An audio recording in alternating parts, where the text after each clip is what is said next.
Segment 1, Trump's big, beautiful budget bill hits the Senate runway. Welcome back to Klepper's Corner, where the news is big, the bills are beautiful, and the truth has to be read aloud for 18 straight hours, because that's apparently how democracy works now.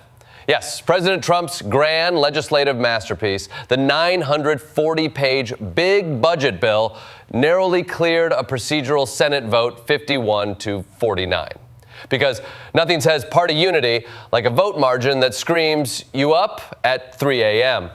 This bill includes tax breaks so generous, even Elon Musk called it utterly insane, which is rich coming from a guy who launches cars into space like he's reenacting Fast and Furious Mars Drift.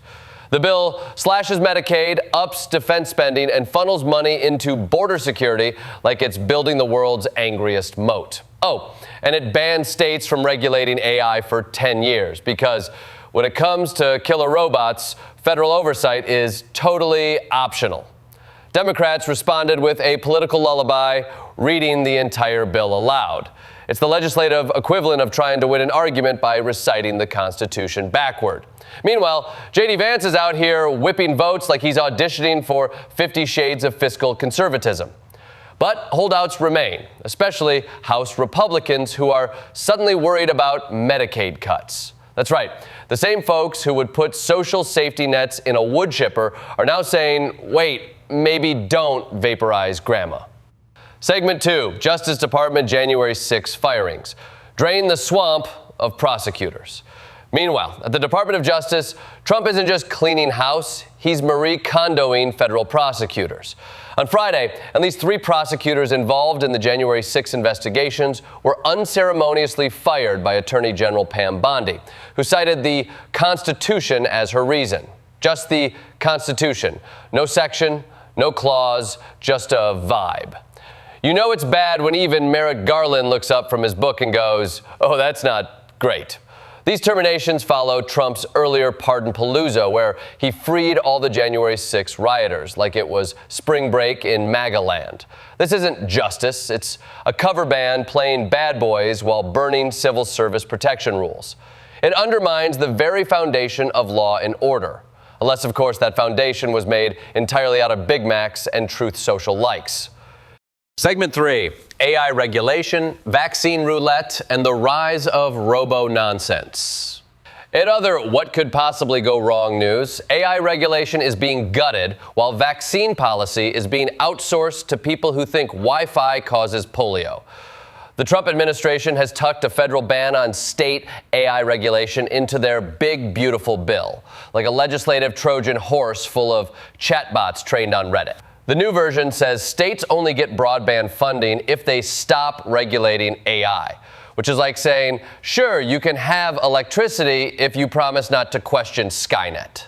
And then there's RFK Jr., America's health secretary and winner of the Most Likely to Think a Juice Cleanse Will Fix Measles award. His new vaccine advisors want to remove thimerosal from flu shots despite it already being removed voluntarily. They're also targeting the children's vaccine schedule like it's a Netflix lineup. Meanwhile, the U.S. just pulled support for the Global Vaccines Alliance, Gavi, because apparently our foreign policy is now being dictated by YouTube comments from 2011. Segment 4, Gaza's humanitarian collapse. Now to the Gaza Strip, which is somehow becoming even more horrifying by the hour. On June 29th, Israeli strikes killed at least 45 Palestinians, including 29 in Gaza City. Meanwhile, malnutrition is killing children at alarming rates. The humanitarian situation is cratered so badly that even the phrase war crimes is starting to sound like an understatement. Trump has called for a ceasefire on Truth Social, using the same platform he once used to tell people to inject bleach. So, hope? The Gaza Humanitarian Foundation, backed by the U.S. and Israel, has reportedly seen over 580 people killed near its aid centers. Which makes one wonder, is this aid or bait? Israel's demanding hostages back. Hamas wants full troop withdrawal. In the meantime, 4,000 children need to be medically evacuated, but can't. At this point, diplomacy is just 2 guys yelling, "You first," while everything burns behind them. Segment 5, Israel-Iran conflict, the 12-day war that wasn't. Tensions with Iran are at DEFCON, are you kidding me? On June 23rd, Israel struck Tehran's Evin prison, killing 71 people. This was part of a 12-day strike spree that knocked out nuclear scientists, facilities, and every shred of international chill. Trump has dubbed this the 12-day war, which, fun fact, is also the name of an unreleased, straight-to-DVD Sylvester Stallone movie. Now, Iran's uranium stockpile is apparently intact, but its enrichment program is toast. And Hezbollah? They're so broke they can't afford to pay their fighters. Even resistance movements are getting hit by inflation. Trump announced a ceasefire after Iran's limited missile strike on Qatar. Then Israel responded with more firepower. So we're in a ceasefire that fires. It's like playing Jenga with live grenades. Segment 6, Serbia protests like it's 1999. Over in Europe, Serbia is having a democratic moment, and by moment I mean street fights with riot cops. Tens of thousands protested in Belgrade demanding early elections. The catalyst? A collapsed rail canopy that killed 16 people. The government said infrastructure fails sometimes. Protesters said, so does your legitimacy. President Alexander Vučić responded by calling university deans terrorists, which is bold for a guy whose corruption report card looks like a spaghetti stain. Serbia wants to join the EU, but between cozying up to China and tear-gassing students, the more likely to get into an authoritarian cosplay convention. Segment 7, Gold Rush. Asia buys, U.S. sells. Let's talk shiny things. Gold. U.S. investors are selling it like it's radioactive lettuce. Meanwhile, Asia is buying gold bars like there's a giant doomsday clock ticking above the Pacific. In the U.S., the price of gold soared 59% in a year. So naturally, people are cashing in. Because nothing says confidence in the economy like dumping your apocalypse stash. In Asia, the attitude is gold, yes please. In China, bullion demand is up 12%, and across Southeast Asia, it's over 30%. People there see tariffs and currency drops and go, better buy shiny insurance.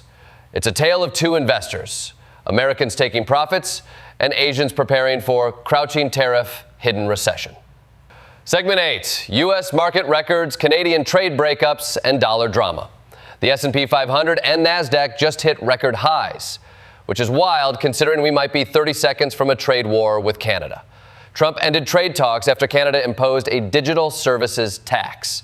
That's right, we're now threatening maple syrup country over Netflix fees. Meanwhile, the Fed is confused. Inflation is barely moving, personal spending is down, and the dollar is so weak it can barely tip a valet. Goldman Sachs thinks gold will hit $4,000 next year. Citigroup thinks it'll drop below $3,000. And Morgan Stanley just shrugged and said, we like turtles. The economy is a Rorschach test right now. Optimists see record stocks, pessimists see the dollar dropping, and a trade tantrum with our nicest neighbor. Realists? They're in a bunker with bullion and broadband. Segment 9, Urban Development. Horror in Chicago, buses in Brooklyn. In regional news, Chicago is getting an immersive horror park. Yes, Universal Horror Unleashed is opening in River West, across from a casino. Because apparently Chicago is going full Sin City meets Scooby-Doo. Meanwhile, in NYC, 14 local bus routes are getting upgrades. That's right, actual public transit improvements. Somewhere, a subway rat just stood up and applauded. Chicago's betting on blood-curdling fun. New York's betting on faster commutes. Either way, it's cities investing in the future, or at least in things that don't smell like hot garbage in July. And that wraps our June 29 global whirlwind. From gold markets to ghost trains, ceasefires that fire, and budget bills that crush small mammals, it's clear the world is complicated, contradictory, and just a little bit crazy. Until next time, remember, if the government hands you a 940-page bill, read it aloud. Or better yet, make them do it. Good night, chaos. Good night, Klepperheads.